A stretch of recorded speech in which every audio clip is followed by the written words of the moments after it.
Norman Reedus, Daryl on The Walking Dead. They just pronounced him as dead. And it's kind of amazing when you see those nowadays on the internet when someone famous has died. All you got to do is check CNN and you check, unfortunately, you might even have to check TMZ and you check those other places, and all of a sudden you don't see any whisper of that person being dead. But there's these websites that will go and say, oh, this person has done died. And then here's the crazy part. Some of our friends, I don't know about y'all friends, but I'm talking about some of my friends, as ridiculous as it is, without double checking it or triple checking it or anything, they just repost. Oh my goodness, have you heard this one? And then now you've got misinformation that's being put out there. Mark Twain once said, he said, the truth will be just putting his pants on while the lie has gotten halfway around the world. Amen. Isn't that amazing though? And misinformation and disinformation, can you go, next slide, Brother Bishop? It can go, oh, that's kind of blurry right there. It seems like society is, all you got to do is go to Walmart and you'll see society getting a little stupider.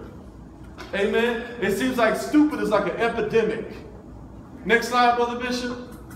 We go and now we're posting videos of young, poor people beating the mess out of each other. And for the older people here, when you hear young people, if you ever see a gathering of young people and you hear someone yell, "World Star!" that means a fight's about to break out. Because that's the website that they post all the fights. So whenever there's a fight on the street, the young kids beat the mess out of each other and sometimes even hurt each other. And then they post it to this website called World Star. And then there's people that I know, some people with so-called college educations, Brother Don, reposting young people, young poor people beating the mess out of each other. The more technology we get, it seems like the dumber we get. My people are destroyed for lack of knowledge. Amen. I don't know about y'all, we got 300 channels, 400 channels on TV. And how much of those channels are playing something that is intelligent? How much of those channels can you watch and you feel like you're actually a better person after watching them? What are you going to learn from watching Real Housewives of anything? Amen. What are you going to learn from watching any kind of reality show? What are you learning from those things? People are destroyed for lack of knowledge. And one of the lies that we tell ourselves is that we can eat garbage and still we're going to be all right. Can we turn to Proverbs chapter 20, verse 19? Next slide, Brother Bishop. Because I want to give you 3 tips that's going to help you. Can you turn to your neighbor and say, neighbor, let's reduce the stupid. Amen. I'm going to give you 3 tips so that we can reduce the stupid. Because guess what? Reducing the stupid, it begins with us. Because you know what? I know all of y'all are some intelligent folk. Amen. But my point is, we all play a role in stupidity. And then we don't realize because it's our little role. It's kind of like, have you ever been, and I've done this. Oh man, this is stupid, but I've done this. You ever been stuck in a traffic accident on 995? And there's an accident up there. And then when you're back there, like waiting 45 minutes back, you're honking on the horn or you're upset. And you're like, why are they rubbernecking? Why don't you just drive? The accident ain't even on the highway. Why are you slowing us down? And then when it's your turn to go through the accident, you end up looking at yourself. All right. And the problem is when you turn over and you look, you don't realize that 10 seconds that it slowed you down, that was enough to cause the 45-minute backup. Because you got 250,000 people that are going through that little gap. So we all play our role in stupid. But we think when we do something stupid that obviously we're just immune to stupidity. We're not one of those Walmart people looking stupid. Amen. We're not one of them Walmart people walking around Walmart with a thong, at 300, 400 pounds walking around Walmart in a thong. We're not one of those folks. We're different. Amen. So I'm giving you 3 tips so that we can reduce the stupid. So all of the stupidity that's out there. And here's the thing for anyone who, because Lord have mercy on my webpage, sometimes folks, Pastor, you're not supposed to be talking about stupid. No, yes I can. Jesus talked rough. Amen. He talked rough to people sometimes. Now I'm not going to call someone stupid. That's different. I'm talking about the behavior. Yes. Amen. We need to reduce the stupid. Yes. We need to reduce the stupid. Amen. Amen. The number one thing we could do is Proverbs 20:19. It says, he that goeth about as a talebearer revealeth secrets. Therefore meddle not with him that flattereth with his lips.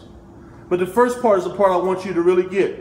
He that goeth about as a talebearer revealeth secrets. The question I have for you all, do you all listen to gossipy people?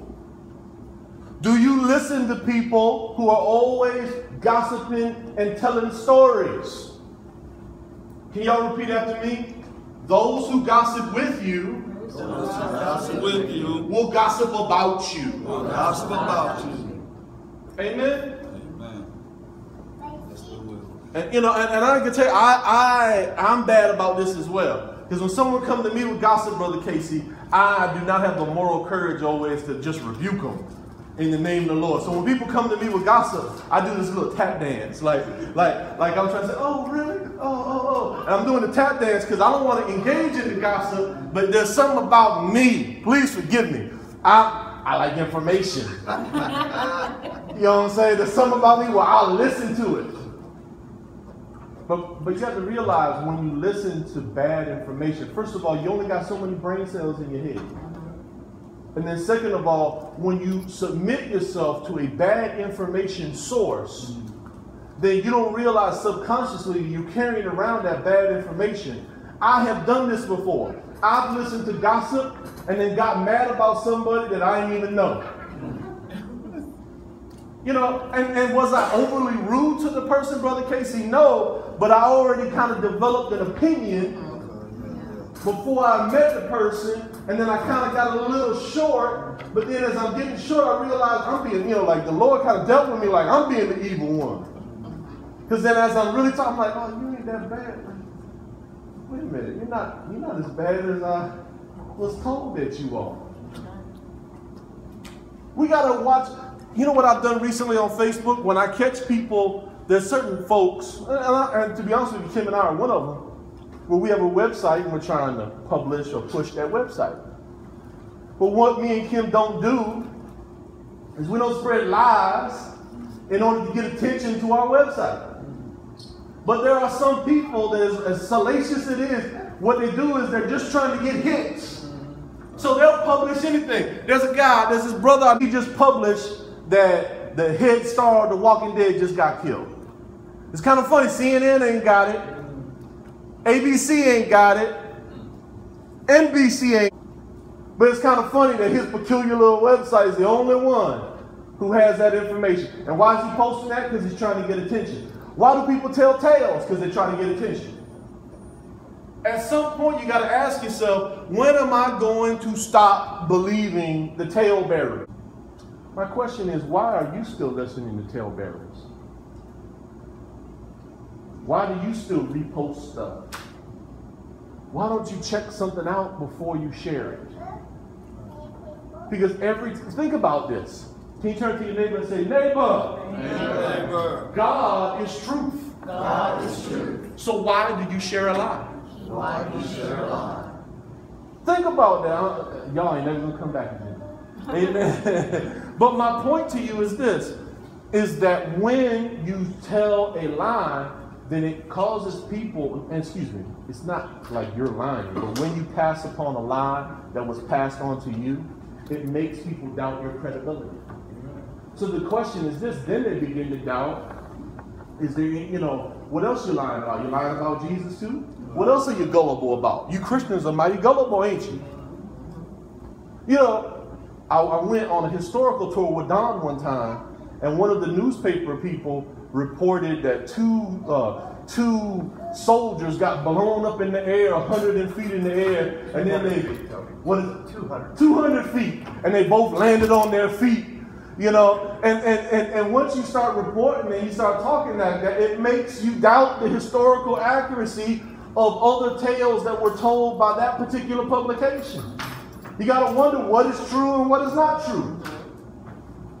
But when you speak the truth and when people can count on you, that's how, no, don't get me wrong, once a year they get me too.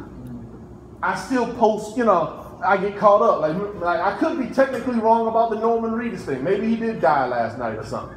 All right? But my point to you is this, is that I really try hard. I fail, but I really try hard so that when I want y'all, when you say, well, Tony said, you can take it to the bank. That's what I want from y'all. Well, like, oh, well, hey, you know, Tony, he probably researched that. And so even if I'm wrong on the Walking Dead thing, trust me, I checked 10 websites. So I could be wrong, but I did try. You see what I'm saying? And none of us are going to be perfect. But you got to be asking yourself, who am I listening to? Am I spreading stupid? I'm not stupid, but am I spreading it? Amen. Am I contributing to it? Because let me tell you this. Hosea tells you the truth. He tells you that ignorance, that lack of knowledge destroys a people. And right now, if you just look around on Route 1. Just look around your community. Your community is being destroyed for lack of knowledge. People have a lack of knowledge. And it's not because they don't have access to knowledge. You know what's crazy is that people, not only, you know, don't get me wrong, I'm lazy sometimes in my body, but some people are lazy in the mind. Yes. You know what's crazy is that folk, you know, I have certain friends that, like, we'll be talking about whether something's true or not, and then it's like almost everybody looks at me like, Tony, is it? And I'm like, I tell certain friends, like, Google is your friend too. It's not that hard. It's not like the old days where you had to go into the Dewey Decimal System and then you're going and busting out these things and having to dig in some archives like Don used to do for 20, 30 years. Now you have this thing called the internet. It's only as good as what's in it. Yeah, amen. Amen. But here's the thing. If you look long enough, you kind of develop a sense of what's credible sources and what are not credible sources. Amen? But why would you listen to a talebearer? Why would you listen to a lie? You know, Pastor Ellis has this one thing, you know, he used to talk about at one time where he was a Rolling Stone. He was a philanderer. You know, he had rolled with a lot of women. And the one thing he said is, he said, I wasn't the best looking dude in the world, but I could talk. And he says, as long as I can get them talking to me, even if they're saying you crazy and you ain't got no chance with me and you're ugly or whatever else, in the back of his mind, he said, but you still listening. He said, long as you still listening and I'm talking, then I'm gonna weave you. You don't even see it coming. You don't even see it coming. Because you listening and I'm talking. You might even say, oh boy, you so crazy. Oh man, I would never date no man that look like you. But you still listening. You still listening. And he's still talking. And he said they didn't realize they were talking to the devil. Because he said that's what my frame of mind was at that time. I was the devil. I had nothing. I wasn't thinking about no marriage. I wasn't thinking about no meaningful relationship. I wasn't thinking about nothing holy. I was thinking about doing what I wanted to do. They were talking to the devil. Amen. But they kept listening. My question for you is, do you keep listening? Do you keep listening to the devil and don't realize you're listening to the devil? Because that's the lie we tell ourselves. We tell ourselves that we can listen to the devil and not be influenced. Or I'm stronger than that. I'm not simple-minded. I can do that. But let me tell you this. Once you sit down and you listen long enough, you end up being influenced.